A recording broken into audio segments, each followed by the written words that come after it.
Welcome back. This is the second instalment of our lunchtime dishes. This time we'll be doing a big lunchtime frittata. This will serve 4 people quite generously. This is using a selection of eggs, various ingredients with mushrooms, spinach, tomato. I've selected this one because this is a dish that you can do with almost anything in your fridge. So if you've got something that needs using, you can put it into your frittata. There will be peppers, onions, garlic, mushrooms. I'm using Parmesan cheese today as well. So really this is a very versatile dish that you can do with almost anything. So this is why I picked it. So we'll get started. Okay, so we'll start our frittata. First thing you need to do is line your non-stick frying pan. If you don't have a non-stick frying pan, you can use baking parchment, and you can just line the bottom of your pan with baking parchment and just grease the sides of your pan, okay? This will stop your frittata sticking and make it easy to turn out at the end. What I'm going to do though is just use a small amount of oil, just to coat it. If you have a spray oil, all the better.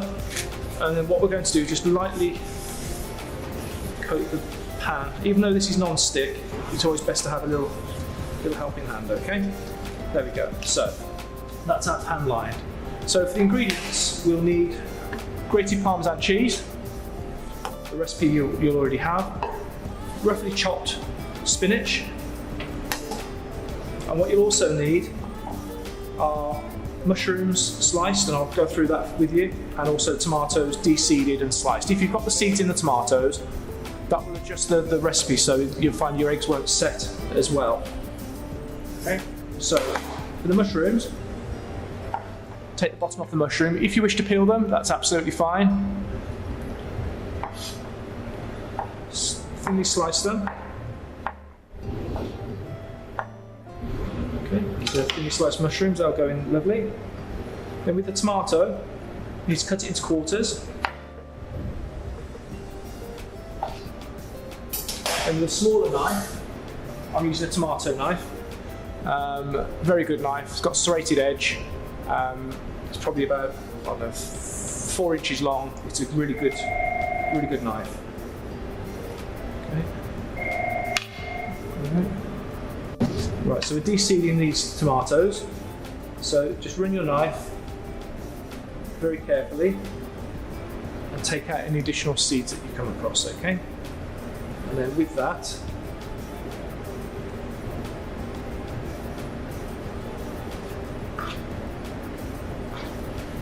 we'll then slice the tomato nice and thin, because you want nice bits of tomato going through your frittata.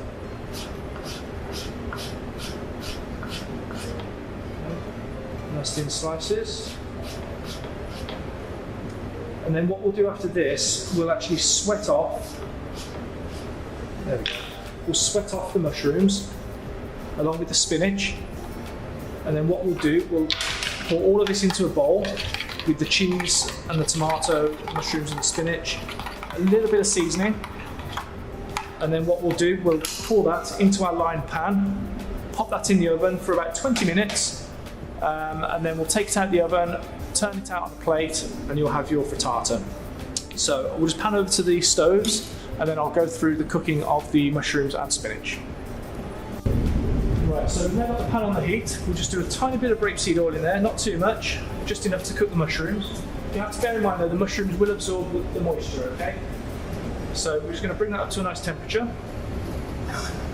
Again, you don't want it too hot, we want to sweat them off, okay? As I said before, sweating is cooking without colour, so we just want to sweat them off, and then we can put them into the rest of our frittata then, so put that in. Again, you can put all sorts of stuff in frittata. You can put garlic in there, I do that at home, very nice. But obviously the main focus of this course of videos is to go through healthy cooking options with you, okay?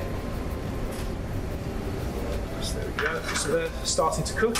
Then once they've started to sweat and release some of their moisture, we'll add that spinach in and we'll just wilt that spinach down. What you'll find with spinach, you'll see like, it'll seem like 100 grams is a lot and it'll fill the pan up, but once it starts cooking and that liquid starts coming out of the spinach, it'll wilt down to next to nothing, so you'll be very surprised. So to start with, you'll probably need quite a large pan, and then you'll find when it wilts down, there'll be next to nothing in there. Okay, so obviously, so turn your ingredients over with a spoon to make sure it's nice and safe. You just need to gently cook these mushrooms off, because they will finish off in the frittata anyway.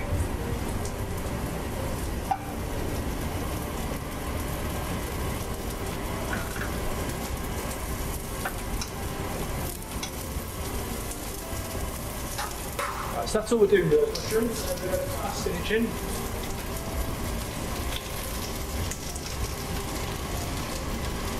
So what you'll need to do, just gently cut your spinach up.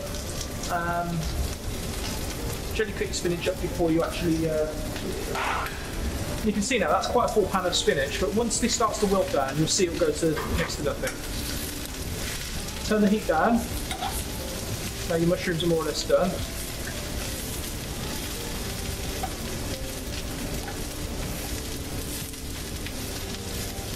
It's wilting down a bit now. And you don't want to overdo it. So once you see that the spinach starts to wilt down, you can actually take it off the heat. Because otherwise the residual heat in the pan might overcook it, okay? So we'll take it off the heat now. And then we'll pan back over to the workbench. And then we can put the rest of our frittata together, okay?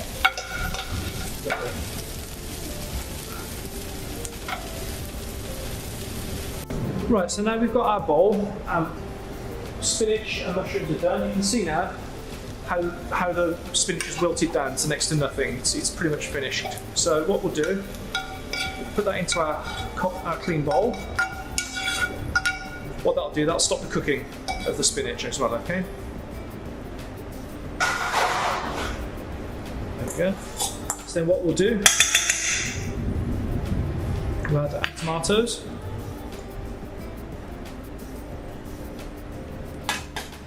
In there.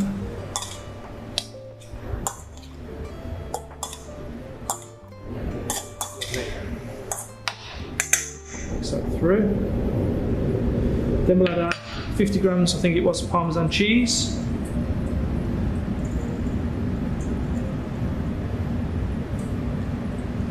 Lovely. There's Parmesan cheese, and then we add our eggs.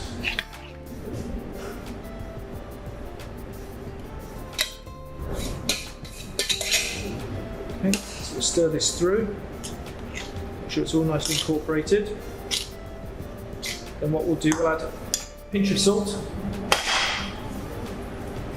What you'll find, you'll probably put a little bit more seasoning in this frittata than you normally would do, because obviously there's not much additional flavour from the eggs. So a few turns of cracked white pepper.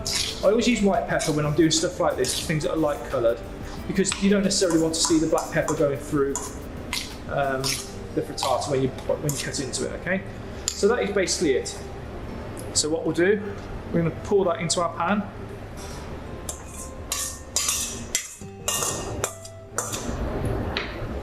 There we go, that is done. So what we'll do now, we'll pop that into the oven for about 20 minutes on 180 degrees fan assisted oven.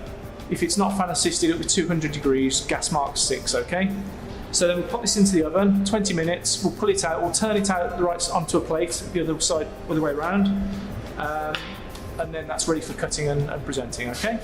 So we'll cut back once it comes out the oven. Happy cooking. Right, so welcome back. We've just now taken our frittata out of the oven. You can see it's lovely and golden. It's well set, which is exactly what we're looking for, okay? So now what we're going to do is tip our frittata onto our plate. So the way to do that safely is put your plate on top, being very careful not to touch the pan because it's just come out of the oven. And then we're going to flip it over. There we go. And there's our baked frittata, okay?